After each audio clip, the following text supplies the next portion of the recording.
Hey everybody, welcome to NRG Stadium, where just behind us, just moments ago, Villanova's Kris Jenkins hit a buzzer beater, an all-timer to give Villanova the national championship of 2016. Joining me to break down this game is Seth Davis of Sports Illustrated and Turner, CBS. Seth, where do you even begin on this one? Well, it was historic. I mean, it's one of those moments in time where when you see it, you know you're seeing something that's going to be talked about for decades, for centuries, for millennia. And it was a great game played by two great teams. And, you know, the only thing more extraordinary than the shot that won it was the shot that preceded it. And for North Carolina, you saw the heartbreak of those kids.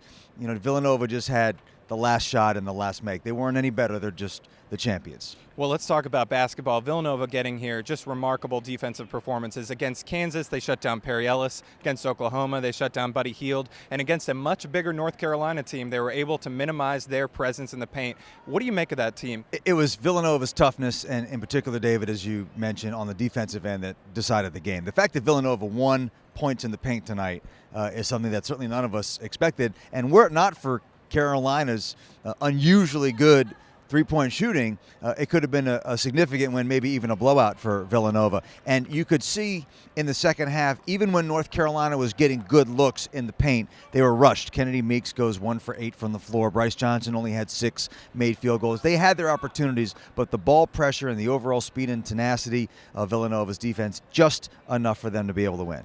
Now let's talk about Jay Wright, 15th season at Villanova. It seemed like at the beginning of the tournament that all anybody could talk about was how this guy could not get past the first weekend. What does this win mean for him? Yeah, remember that Jay Wright couldn't win in March and was star-crossed in March. And I hope everybody just sort of understands that this is just the chaotic nature of March Madness. Stop trying to make sense of it. Stop trying to blame people. Stop trying to come up with narratives. This conference is good. The committee seeded it bad based on what happens in the tournament. We create this event because we like the chaos. We're not trying to necessarily decide the best team in the country. Otherwise, we'd have 3 of 5, 4 of 7, make it like every other sport. It's a special event. And Jay Wright, David, I really thought when you see the replays of his reaction to Kris Jenkins' shot going in, it's like he wouldn't even allow himself a moment of happiness because he had such empathy for Roy Williams and respect for the game of basketball. He's an extremely not only talented coach, but a very well-liked guy, very well-respected guy in the profession, active in USA basketball, class all the way. The right man is standing on top of the mountain tonight.